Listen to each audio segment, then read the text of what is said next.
Hey guys, and welcome to another video on the channel. My last video was just a really short video celebrating the fact that my friend and I got tickets to Dark Lord Day, which is a beer release festival. This video is going to get back onto the topic of gaming, but instead of being a game review or a game spotlight of a particular game, I just wanted to make a little sort of subject matter video to talk a little bit about a specific issue, a specific topic that seems to be a really hot button item in gaming and something that has been talked about tons in gaming in the last couple years, but I think in the last couple months it's been, even more discussed than I could remember before that, and that is the topic of DLC and microtransactions. Now, I want to start off this video by saying this isn't going to be another video demonizing, all DLC and microtransactions like seem to exist in the thousands at this point. In fact, this video is just going to be a short discussion of why I don't really understand the outrage when it comes to, monetizing games in a way that we haven't previously. Downloadable content, microtransactions, any way in which game companies are trying to provide more content, and charge you a little extra. I need to preface everything I'm going to say by saying that I'm someone who already spends a fair bit on gaming. I certainly see lots of people online, and I have friends that have more extensive collections than me, have more consoles than me, spend more on a monthly basis buying games, might spend more on DLC and things like that than I do. But I spend a fair bit, I do enjoy collecting games. I have a host, maybe 10 to 15 consoles total, counting everything going back to, SNES on up. I've played many games in the past that required additional monthly investments or additional monetary investments, like EverQuest, which was an old MMO that I, paid monthly for years and years and years and years. So I'm no stranger to shelling out some cash to game, Like I said, I'm not the type of person who's spending every last cent I have on it, but I try to buy a fair amount of new games. I search for old games that interest me. I like to collect. So I know I'm sort of maybe not the typical gamer in that, the average person who might just pick up one or two games a year and get plenty of enjoyment out of that. Your CODs, your Battlefronts, your Madden. I can understand why, if that's all you're really looking to spend on gaming, anything extra might be a little bothersome, but I've always been okay spending a fair bit because it's a hobby I enjoy quite a bit. It's a hobby that, you kind of know comes with a certain level of expense because new games and even some rarer old games just are expensive. So just wanted to preface it by saying I come from a place of being willing to commit a fair bit of money towards gaming. I can afford to. I enjoy it enough that I want to. So that's kind of where I am. I really don't understand the level of outrage about the cost and the practices of DLC and microtransactions in gaming now. I understand why people think it's a slippery slope that younger kids can get involved in games that can potentially cost a lot of money, because obviously that causes issues potentially for the parents or whoever card they're using. I understand why people are frustrated that portions of games might be held back or not fully, given to the player up front in order to further nickel and dime you. And there's the things I think everyone can agree that are dangerous, that have potentially, damaging consequences, that can be problematic and troublesome for people. But honestly, those aspects have existed in gaming for a long, long time. It's kind of interesting to me how now those have become such hot button issues to the point where some people are saying any game with microtransactions should be rated M for mature, just to keep any young kids from potentially playing it and, I guess, spending their parents' money, which I think is going a bit overboard. I mean, honestly, if the kid's young enough that that's an issue for them, then a responsible parent should be involved enough in their kid's life that they're, are aware of whether or not they're spending tens, hundreds, potentially thousands of dollars on games.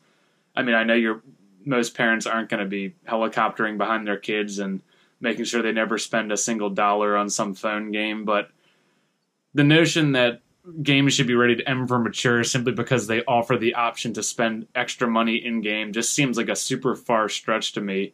And it seems like a super extreme reaction to a very common issue. I mean, there's lots of things in life beyond gaming that younger people or just people in general do every day that allow you the option of spending more money if you want to.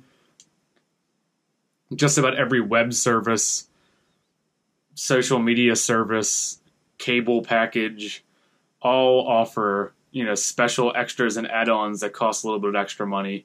I mean, you can go on just about any cable service anywhere right now and get a movie on demand that's going to cost you anywhere from like $4 to $15. And, potentially kids could hop on that, press buy a movie on a couple movies and ring up a bill quite quickly. But I don't see anyone saying, all cable boxes or any access to a cable box should be restricted. I mean, it seems extreme to me to say this thing could potentially be problematic. Therefore, we should take the extreme measures of making every game that you ever could spend a cent in an adult specific item because, the potential for some issues exists. That just seems extreme to me. Then you get onto the whole topic that I think was really popularized by the release of Star Wars Battlefront 2, which is the notion of pay to win in games. The notion that you can buy items with real money that give you a distinct advantage in games. And this is another case where I understand how that's problematic. I understand that the idea that you're playing a competitive game where ideally your skill at the game should be all that matters. How it could be very frustrating that someone that's worse at the game than you could potentially be more powerful or better than you because they chose to spend more real cash. And yeah, that's dumb, and yeah, that's stupid. And in a game that's truly, truly competitive, I can understand how that could be kind of frustrating. But it really just seemed to me like people took that whole idea and got so infuriated by it that I really couldn't understand the level of vitriol coming out about that and other similar games. I mean, is it dumb that the company would require you to play thousands of hours to earn enough in-game credits to buy all the unlockables? Yes, that seems kind of ludicrous. Is it insane that, to buy all the unlockables or all the skins or whatever else or all the packs could potentially cost you like $1,000 in real life? Yes, that's insane. But those things are optional. It can mess up competitive balance quite greatly that they did that, of course, but people were so upset and posting so many petitions and, completely losing their minds over something that I can understand frustration with, but I can't understand absolute and utter outrage about. I mean, if you're that outraged because a game provides people who might want to shell out absurd sums of money the option of doing that to get in-game items, do I think that's the best business model or a good gaming practice? No.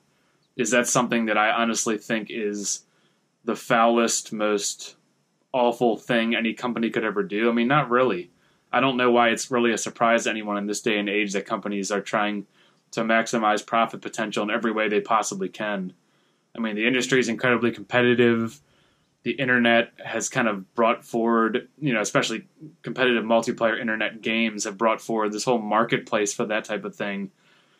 So yeah, I can understand why it's rubbing people the wrong way, but I mean, people seriously talked about it like this was the thing that was going to bring society down, that, EA, I think it's EA, pretty sure, should literally be, burned off the face of the earth because they did this. And it just all seems like people are getting a bit too worked up about something that I guess I thought was kind of already par for the course now with games. I mean, the last however many games I've played offered you some type of, either DLC or skins or packs or whatever you want to call them in exchange for, the potential to buy them in exchange for cash.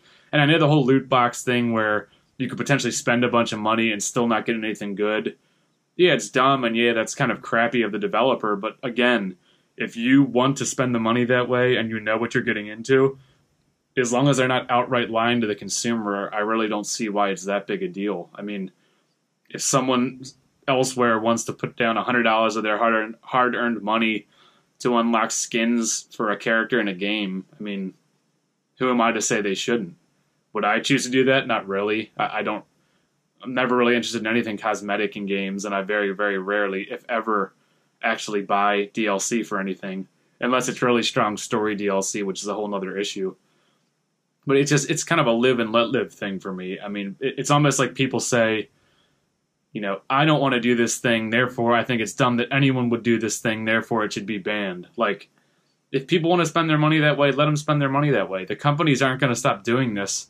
And I know, like, the outrage about Battlefront got the developers to reconsider a lot of the aspects of that system and whatnot, but look, we all know in the future this practice is going to come back. It's here to stay to a certain extent. It's a way that games and lots of media are monetized now, and I know why it can frustrate people, but I do not know why it's literally driving people completely up a wall.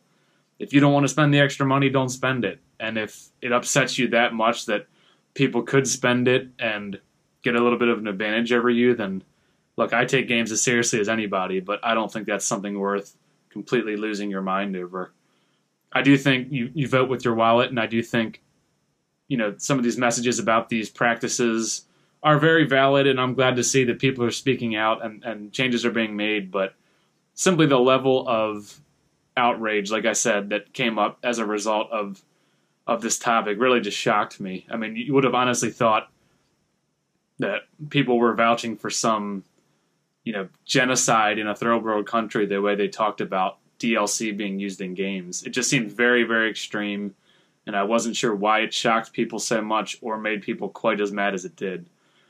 So let me know if you feel differently. I know lots of people do. I see this talked about everywhere, and I kind of got tired of hearing about it because it's like the idea of paying extra for new content in games or extra skins, whatever you want to call them, has been around for a while now. I don't think it's going away.